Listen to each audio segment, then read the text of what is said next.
En un minuto. Do y does son algo que se llaman auxiliares. Como auxiliares, ellos sirven para dar sencillamente un sentido a la oración en inglés.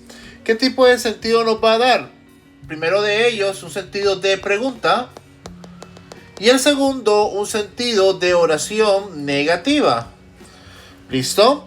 El auxiliar do y does se entiende como do y does sencillamente porque nosotros le colocamos ese al auxiliar do cuando está acompañado de los pronombres he, she e it. Lo que significa que para todo lo demás existe Mastercard. Es decir, todos los demás pronombres van a estar trabajando con el auxiliar do. Es importante entender que el sentido de pregunta y de forma negativa tiene dos estructuras diferentes. La estructura de las preguntas es auxiliar, sujeto, verbo y complemento. Por favor, tener en cuenta que siempre y cuando haya un auxiliar en la oración, el verbo nunca va a cambiar. Es decir, que va a quedar en su forma base o lo que uno llama en inglés base form. Por ejemplo, yo puedo decir Does she come today? Ella viene hoy. Does she come today?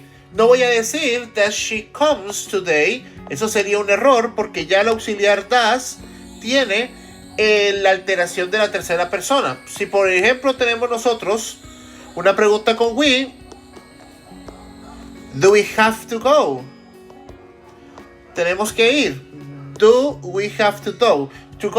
Entonces nótese que en la estructura el auxiliar siempre va primero, luego vienen los auxiliares, los pronombres, el verbo en su forma base y finalmente el complemento de la oración.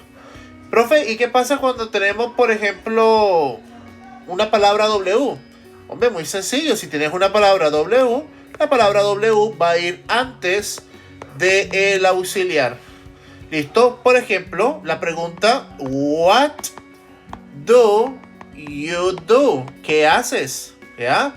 Si yo quiero preguntar por él, ¿a qué se dedica él? What does he do? Nótese que no cambia, otra vez, no cambia el pronombre, para nada. El verbo, no cambia, queda en su forma base. ¿Por qué razón? Porque ya el auxiliar es el que lleva la alteración. En la forma negativa, la estructura es un poco diferente. En la forma negativa, la estructura es sujeto, auxiliar con su forma not, el verbo nuevamente, ojo, el verbo en su forma base, en su base form, y finalmente el complemento de la oración. Importante, detalle de vital importancia, te lo resumo. Cuando tenemos el do, se dice don't. Cuando tenemos el does, se dice doesn't. ¿Listo? A la pregunta, Does she come today? Yo puedo decir no. No, she doesn't come today. Fíjate que nuevamente el auxiliar impide que el verbo cambie. Y esta es una regla que tienes que memorizarte. Siempre y cuando haya un auxiliar en una oración, el verbo nunca va a cambiar. Importante, dato de vital importancia, tener eso en cuenta. A la pregunta, ¿Do we have to go? No, you don't have to. No, you don't have to. No tienen que ir. Ustedes no tienen que ir.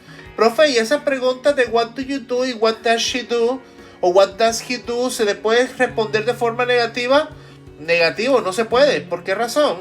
Porque ya la pregunta cambia de pregunta de sí o no a ser una pregunta de información. Tienes que responder obligatoriamente con información. Entonces, recapitulemos.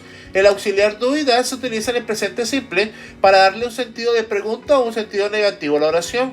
Vamos a utilizar does cuando son los pronombres he, she e it, lo que llamamos nosotros coloquialmente la tercera persona.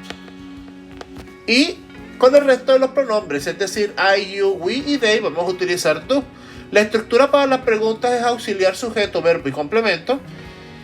Y tenemos que recordar que siempre y cuando haya un auxiliar en una oración, por favor, el verbo jamás va a cambiar, siempre va a estar en su forma base.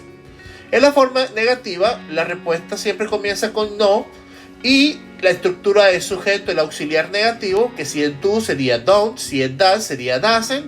El verbo en su forma base nuevamente porque está el auxiliar allí. Y el complemento de la oración. Si tienes más preguntas, con mucho gusto te puedo ayudar. Aquí Mr. Echenique reportándose. Bye bye.